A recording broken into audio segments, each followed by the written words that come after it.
Hi, everybody. This is Keith Maule with Integrity Doctors. And are you ready for Beatitude number 7? Now, I got to tell you, this one, a lot of these I think have probably surprised you as being one of the attitudes you must be, but this one probably won't surprise you. Beatitude number 7 is you must be positive. Now, you might think because you would have expected it that it's not very important. Happens to be very important. The scripture says, set your minds and hearts on things above, on higher things. That means set your mind on positive things. Every day, when you first get up, set your mind for success. Set your mind for victory. Set your mind on winning, higher things. Don't ever start your day, for instance, in neutral. Don't wait to see what kind of day that you're going to have before you decide whether or not to be positive. Don't wait till you check the weather and see what the weather forecast is to see if you have a reason to be positive today or not. At the beginning of your day, set your mind in a positive direction, even if it's going to rain, even if there's going to be snow. It doesn't matter. You set your mind on positive things. Be positive. Don't magnify your problems.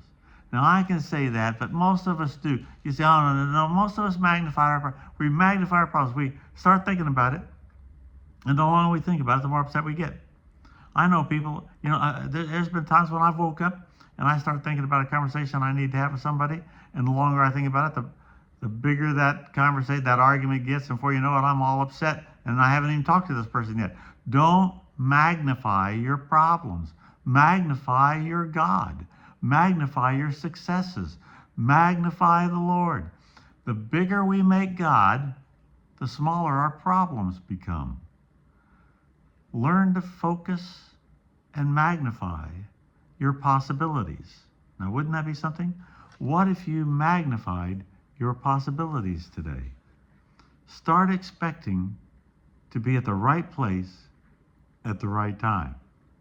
Don't just wait to see if you're gonna be in the right place at the right time. Expect that you're expecting to be at the right place at the right time. Start expecting things to change in your favor.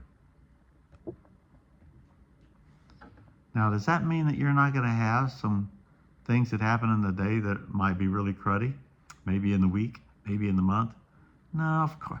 Tough times come to all of us. Everybody say all. All. Tough times come to all of us. Still, we also have the attitude that we must be. We must be positive. Jesus said, in this life, you will have trouble. He didn't say you might have trouble. He said you will have trouble. But be of good cheer, he said. In other words, be positive, for I have overcome the world. He was saying that when trouble comes, we can choose our attitude. You can say that. When trouble comes, we can choose our attitude. We can choose to be positive. Now, the first place you win the attitude of being positive is in your mind.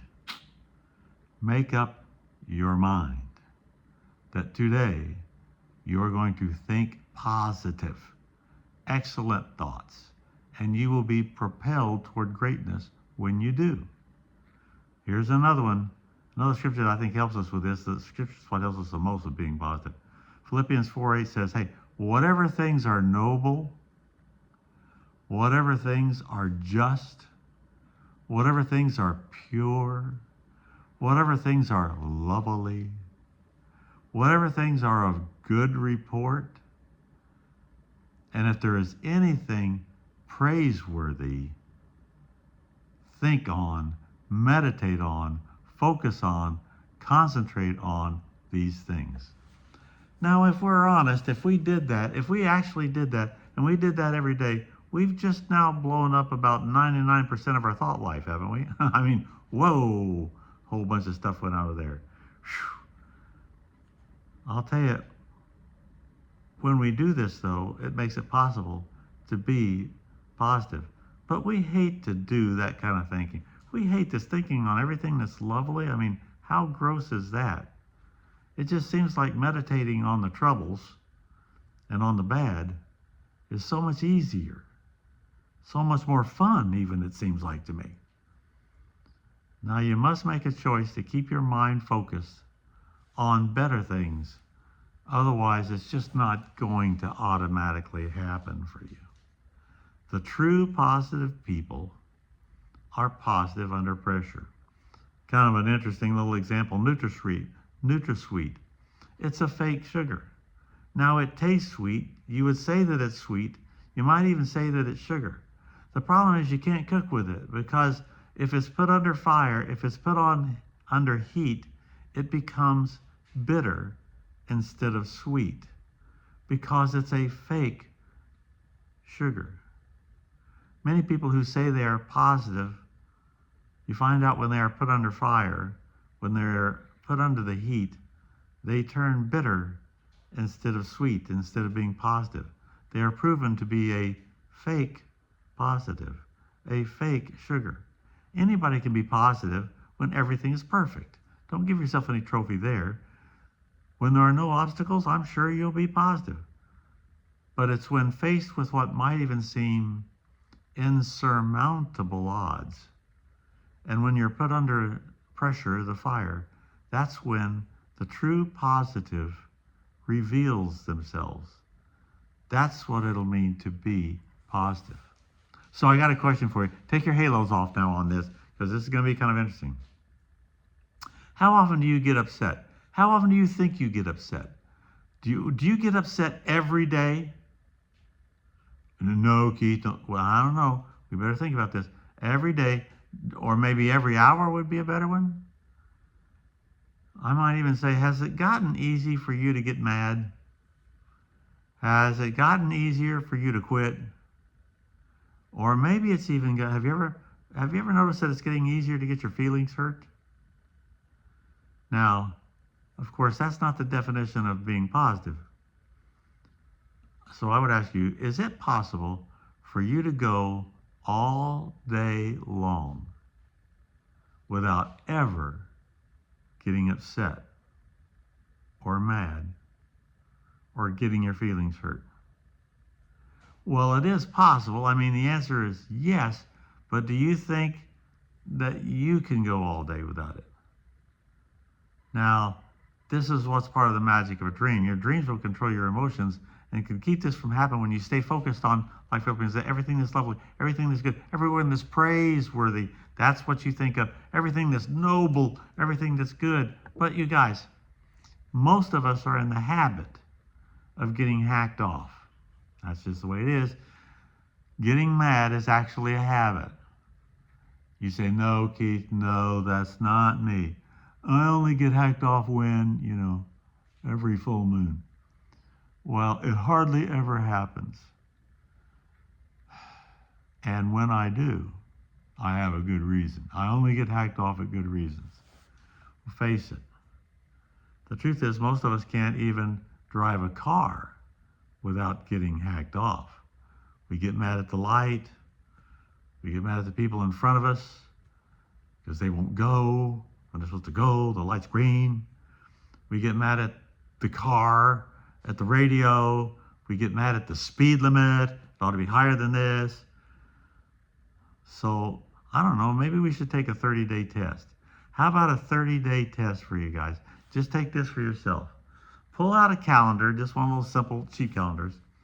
Pull out a calendar for the next month and put a big red circle around every day that you go the entire day without getting upset. What do you think of doing that? Now, I'm going to tell you right off, the reason I'm telling you to circle the days that you don't get upset is because that'll give you a lot less work to do. That'll make it kind of easy. And then, you don't have to count as high either at the end of the month, 3. You're going to be amazed at how you've kind of gotten in the habit of just getting upset about stuff that didn't even matter, but I don't know, it seemed as if. Most things are the result of habits. And being positive can become a habit. You'll find out that being mad can also become a habit.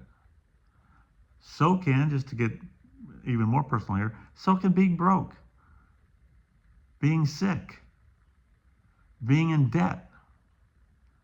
Matter of fact, being in debt is such a habit that the truth is, and I've certainly done this with people, it can be such a habit that if you were to take a person with this habit of being in debt and pay off all their debts and give them a clean slate, and then you check back with them a year from now, you'll find out they're right back in that situation of debt, maybe even more so.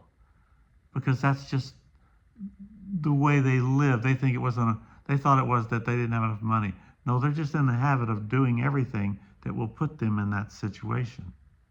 So today, I want you to decide to get in the habit of being positive.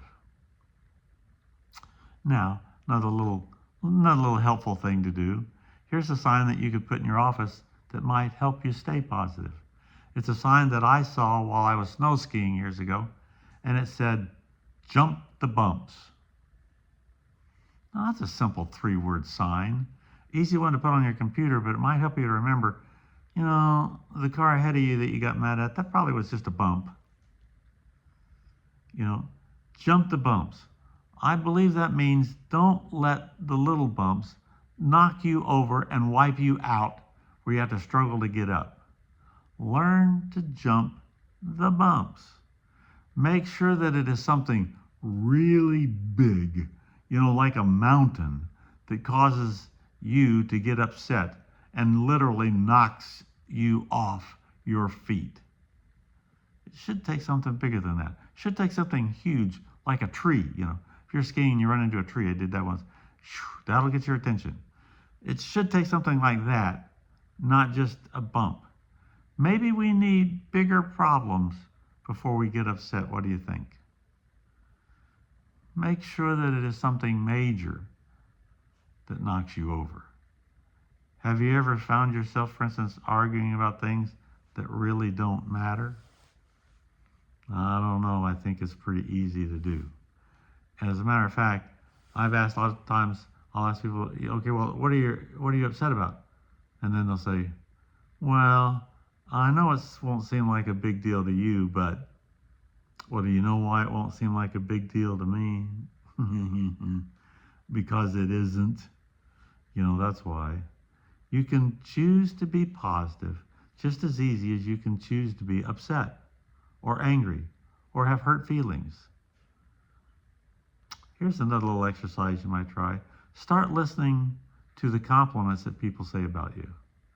Because I might ask you, how many compliments do you get a day? You'd probably say, well, I really don't think I don't think I get any. Do you know why you don't think you get any? Because you don't listen to and absorb the compliments. If you were listening for them, you'd hear them, you'd find out that you do. But I'll tell you something. Wait till somebody criticizes you. Wait till somebody says something mean to you. Something you don't like. I promise you, at the end of the day, you'll remember that one. You were listening for the complaints. If somebody said something negative to you, I'll remember that one, don't you think? So, how do you stay positive? Don't take your eyes off your visions and dreams. Focus on everything that is above. Focus on those things that are good, praiseworthy, that keep you happy, that will help control your emotions. It will help you to smile big, laugh big. It will help you to be exciting and sing songs during the day instead of crying. That is the magic of a dream. So you know what you want to do? Do these things, try them out, talk about them, talk about how you can do them, and then let's make it a be attitude. Be positive.